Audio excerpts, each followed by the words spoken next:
राधे राधे महाराज जी। महाराज जी, कोई एक काम मैं लगातार नहीं कर पाता तथा मन शांत नहीं रहता। इस कारण से मेरा और परिवार का बहुत नुकसान हो जाता है। और समस्या भैया यह है कि मन, वीर और प्राण तीनों का एक कनेक्शन है, एक ही कनेक्शन है।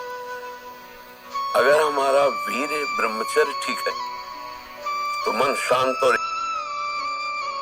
बलवान और सूक्ष्म रहेंगे। अगर वीर कमजोर हो गया तो मन चंचल, अशांत और प्राण स्थूल और बलहीन हो जाएंगे। स्थूल, सूक्ष्म नहीं होंगे।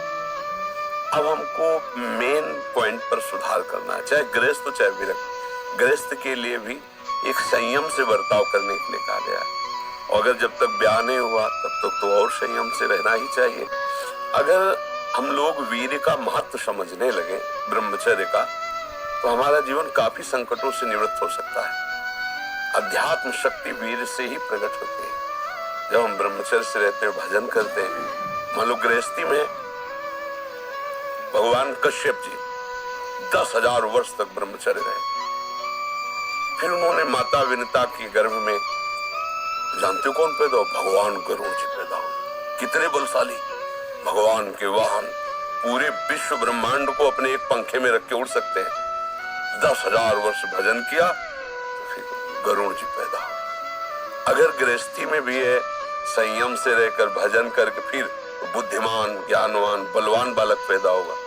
मुझे लगता है ब्रह्मचर्य की तरफ से हमारे समाज की दृष्टि हटती चली जा रही है। मनोरंजन के भाव में वो ब्रह्मचर्य, इसलिए हमारा मानना शांत। बोलो, अब इस समय आप यौवन अवस्था में हो, इस समय तो उत्साह रग रग में रहता है, नहीं, चेतना रग रग में रहती है।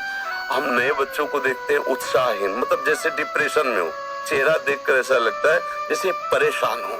क्यों परेशान है? क्योंकि आंतरिक जो शक्ति सपोर्ट करने वाली, अब मन जिस विचार में फंसा देता है, बिना मतलब फंसाए, कोई भय नहीं, वो भय दे रहा है। कोई शोक का कारण नहीं, वो शोक दे रहा है, चिंता दे रहा है।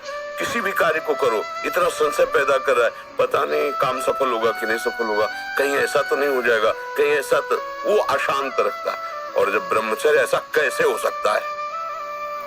बल है ना, अध्यात्म बल, शारीरिक बल की बात नहीं कहते। ऐसा कैसे हो सकता है? यदि एक बार ऐसा हुआ तो 1000 बार मैं प्रयास करूंगा और इस पर विजय। वो मतलब जिद्दी स्वभाव, एक निष्ठा उसी से आती है, उसी से। ये जो संत महात्मा बड़े बड़े कष्टों को रौंद करके वो मेन पावर है। और हम लोग उससे, प्राण हमारे स्थूल हो गए, वासनात्मक, मन हमारा चंचल अशांत हो गया। क्यों? क्योंकि हमारा ब्रह्मचर्य ठीक नहीं है। अब उस पर किसी की दृष्टि रह जाती। तो ब्रह्मचर्य कैसे ठीक हो? हमारा संग ठीक नहीं, हमारा भोजन ठीक नहीं, हमारा दृश्य ठीक नहीं, हमारा श्रवण ठीक नहीं, गंदी बातें देखें, गंदी बातें सुने, गंदा विचार आए, गंदी क्रियाएं करें, फिर ब्रह्मचर्य कैसे रहा जा सकता है? अगर सुधार करो तो अभी बहुत बढ़िया समय है, कोई ज्यादा अवस्था तो हो नहीं गई। ब्रह्मचर्य का सुधार करो। हम सबसे कहते हैं व्यायाम करो। बिना शरीर को थकाए ब्रह्मचर्य को पचाया नहीं जा सकता। जैसे दंड बैठक, दौड़ भाग, व्यायाम किया, फिर आप भले गृहस्थ हो, फिर दिन भर कार्य करते रहो। 30 मिनट तो पूरे शरीर को ऐसा व्यायाम में रखो, पसीना पसीना हो जाए। अब 8-10 बजे तक सो रहे तो व्यायाम कब करें? 4 बजे उठ के नहा धो करके घंटा आध घंटा दंड बैठक मारे तो आप देखो आपका जीवन प्रकाशित होने लगे।